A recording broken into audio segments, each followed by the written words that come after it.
करेंगे कि हो सकता है पाकिस्तान को सोचना पड़े कि उसके इतिहास में भूगोल में रहना है।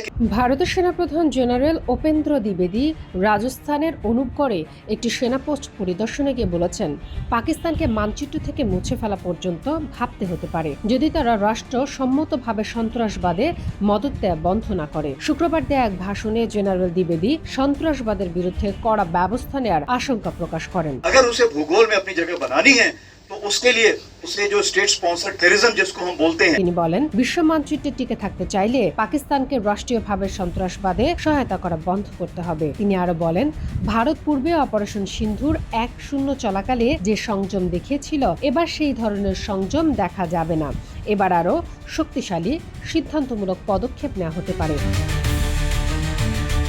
সেনাপ্রধানের এ মন্তব্য সীমান্ত ভূ রাজনীতি ও নিরাপত্তা পরিস্থিতি নিয়ে দ্বিপাক্ষিক উত্তেজনার সংকেত পাঠায়। তিনি ভারতের সমগ্র প্রস্তুতি এবং সীমান্ত সহ নাগরিক রক্ষায় দৃঢ়ভাবে মনোভাবের কথা পুনর্ব্যক্ত করেছেন ও সতর্ক করেছেন যে উস্কানি অব্যাহত থাকলে ভবিষ্যতে কঠোর প্রতিক্রিয়া হতে পারে।